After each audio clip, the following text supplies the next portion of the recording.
Hello everyone, हम लोग पढ़ रहे हैं सेल एंड कोशिका के बारे में।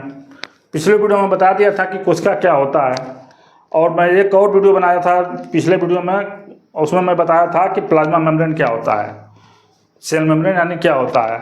और आज का हमारा टॉपिक है माइटोकॉन्ड्रिया, जो कि एक कोशिकांग है, यानी कि सेल ऑर्गेनेल्स है।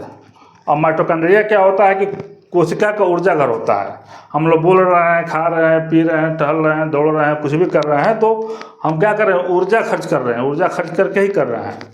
और ऊर्जा हम किस रूप में खर्च कर रहे हैं? एटीपी के रूप में। और एटीपी कहाँ बनता है? कोशिका के अंदर बनता है। और कोशिका के अंदर कहाँ बनता है? माइटोकॉन्ड्रिया में बनता है। वो भी कहाँ बनता है? माइटोकॉन्ड्रिया क्रिस्टी में बनता है। ठीक है, तो इसी की वजह से माइटोकॉन्ड्रिया को क्या कहते हैं? कोशिका का ऊर्जा घर कहते हैं, यानी कि power house of the cell कहते हैं माइटोकॉन्ड्रिया को। और माइटोकॉन्ड्रिया में क्या होता है कि एक होता है इनर लेयर होता है और एक आउटर लेयर होता है। तो होता क्या है कि the outer mitochondria membrane is smooth but the inner membrane is arranged in a series of folds called cristae. और क्या होता है कि जो इसका बाहरी मेम्ब्रेन होता है स्मूथ होता है, मुलायम होता है, लेकिन प्लाज्मा मेम्ब्रेन के जैसे ही इन सबों का स्ट्रक्चर होता है। और इनर मेम्ब्रेन जो होता है ये फोल्ड होता है, मुड़ा हुआ होता है, बार बार मुड़ा होता है। और क्या निर्माण करता है? क्रिस्टी का निर्माण करता है।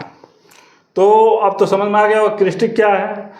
इनर मेम्ब्रेन क्या करता है? फोल्ड करके क्रिस्टी बनाता है, जहाँ एटीपी का निर्माण होता है। अगला क्या है? The central cavity of a mitochondria enclosed by the inner membrane and cristae is called the matrix.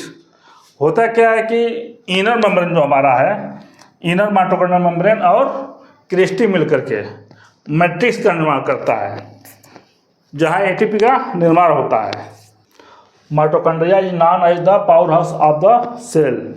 Mitochondria क्या कहते हैं? कोशिका का पावर हाउस कहते हैं, यानी कि ऊर्जा घर कहते हैं। और क्या है? Mitochondria are the main sites for generation of ATP. Mitochondria क्या होता है? मेन जगह होता है एटीपी का उत्पादन करने का। एटीपी का फुल फॉर्म क्या होता है? Adenosine triphosphate. तो एडेनोसिन ट्राईफॉस्फेट आप लोग इसका, जिसको नहीं पता होगा, इसका नाम याद कर लेगा। ठीक है। और अगला क्या है? A mitochondria consist of two membrane each of which is similar in structure to the plasma membrane. Mitochondria क्या होता है? एक इनर मेम्ब्रेन है, एक आउटर मेम्ब्रेन है, लेकिन क्या है? सिमिलर क्या है? जो पिछले में बताया था ना कोशिका मेम्ब्रेन के बारे में, प्लाज्मा मेम्ब्रेन के बारे में, तो प्लाज्मा मेम्ब्रेन के सिमिलर होता है। और क्या है? Mitochondria self replicate, they divide two increase in number.